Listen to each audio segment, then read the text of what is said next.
At exactly 4:37 a.m., about 18 nautical miles off the Iranian coast, 6 coastal defense batteries made a decision that would unfold over the next 93 seconds. Missile launch.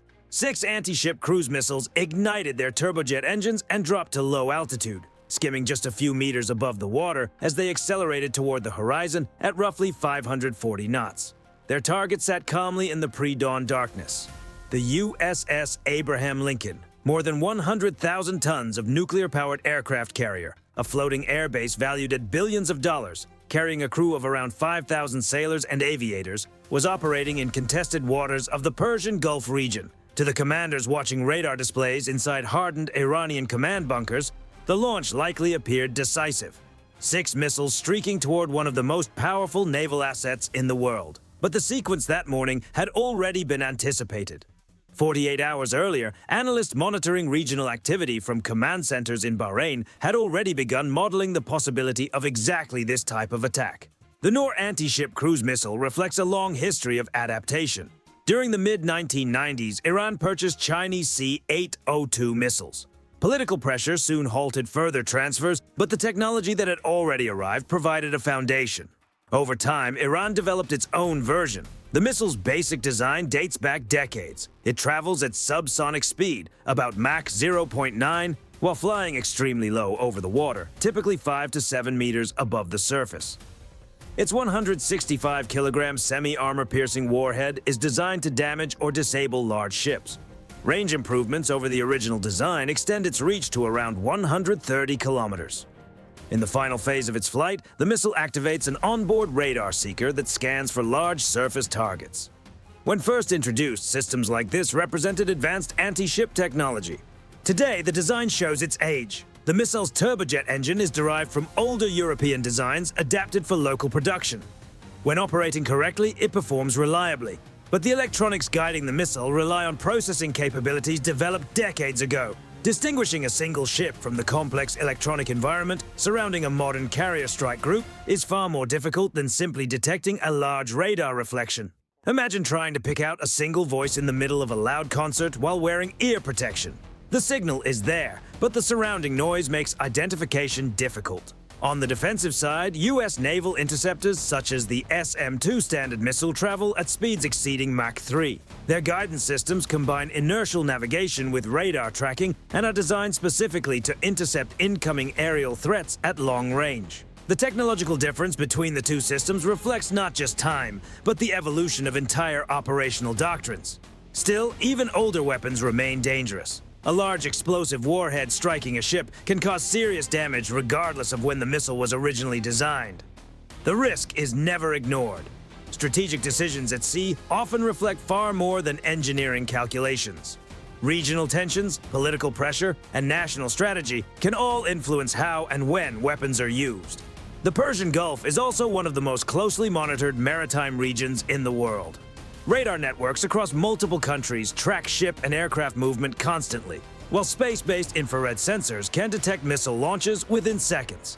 Carrier strike groups operating there rely on layers of surveillance and defense designed specifically for environments where threats may appear with little warning. Luck plays almost no role. It relied on something else entirely, a surveillance network that makes surprise almost impossible. When Iranian crews began preparing the Noor missiles 48 hours earlier, the activity was already being observed. Thermal imaging satellites detected unusual heat patterns near the coastal launch sites. Signals intelligence picked up communication traffic related to missile preparation. Additional reports confirmed the likely target. By the time the launch crews arrived for their shift, analysts monitoring the region already suspected what might happen. At 4:37 and 12 seconds, the launches were detected. The USS Porter, an Arleigh Burke-class destroyer positioned 19 nautical miles ahead of the carrier, registered the events almost immediately. 6 launch signatures appeared along the Iranian coastline. Within seconds, the ship's AN/SPY-1D phased array radar classified the objects as incoming cruise missiles. Bearing 270. Speed approximately 540 knots. Estimated time to intercept range about 90 seconds. The Aegis combat system processed the data instantly. Threat evaluation, trajectory prediction, and intercept planning occurred faster than human reaction time. 6 inbound missiles. Low altitude profile consistent with anti-ship attack. Engagement solutions generated. Inside Porter's Combat Information Center, the Tactical Action Officer issued the order. Weapons free. Engage all tracks.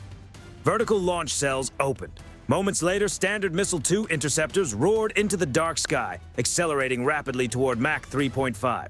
During the early phase of flight, the missiles followed inertial guidance while receiving constant targeting updates from the destroyer's radar system. Each interceptor carried a blast fragmentation warhead designed to destroy incoming threats with a cloud of high-velocity fragments. The first interception occurred roughly 47 nautical miles from the carrier. The interceptor's proximity fuse detonated just meters from the incoming missile.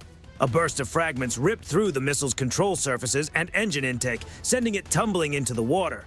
Total time from launch to destruction, about 40 seconds. 11 seconds later, the second interception occurred.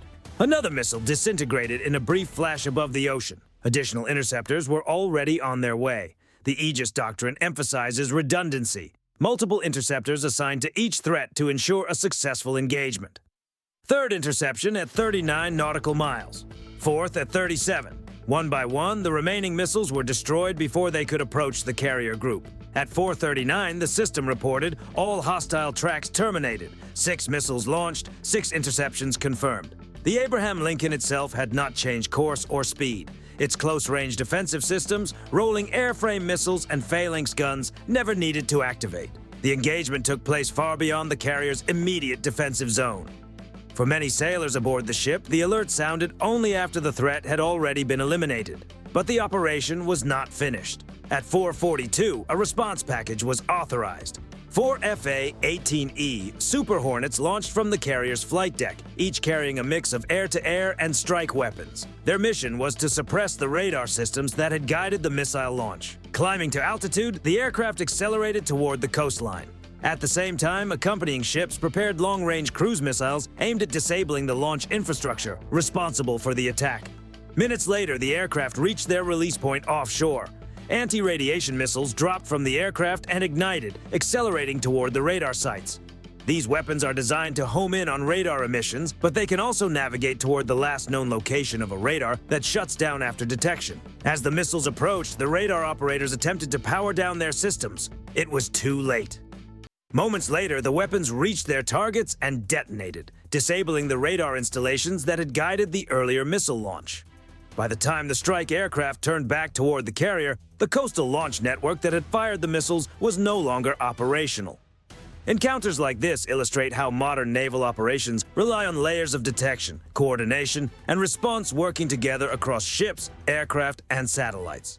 Long before the first missile appears on radar, the systems responsible for defending a carrier group are already in motion.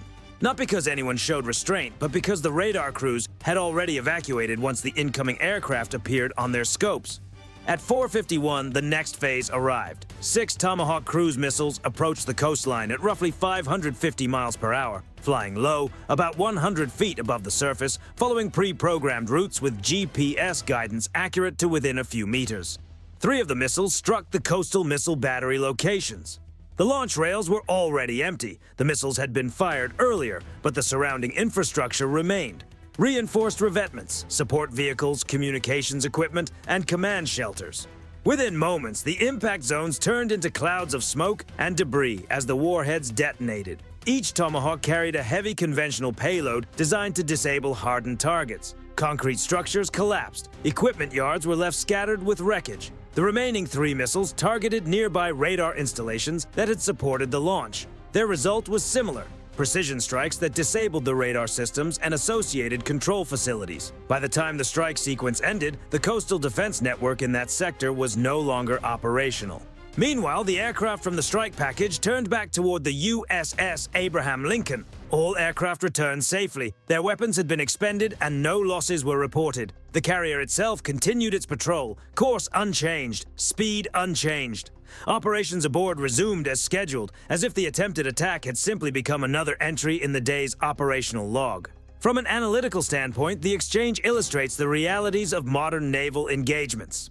Iran had launched 6 anti-ship cruise missiles and revealed the locations of several coastal defense positions. In doing so, those sites became identifiable targets. The response involved defensive interceptors and precision strikes aimed at the launch infrastructure and supporting radar systems. For military planners, the value of such an encounter extends beyond the immediate exchange. Events like this provide detailed information about missile employment procedures, radar operation patterns, and command responses during a real-world engagement. The Persian Gulf soon returned to its tense routine. No additional launches followed, no broader escalation occurred. The Abraham Lincoln continued sailing toward the Strait of Hormuz, while aircraft from its air wing resumed scheduled flight operations later that day. Within a few days, different narratives about the encounter began appearing in public media. But navigation records aboard the carrier told a straightforward story. The ship maintained its course and speed throughout the entire event. In modern naval operations, the outcome of a confrontation is often decided long before the first missile appears on radar. Through surveillance, preparation, and the ability to respond faster than the threat itself can evolve. If you found this breakdown useful, consider subscribing and sharing the video. Your support helps bring more detailed stories and analysis of modern naval operations to the channel.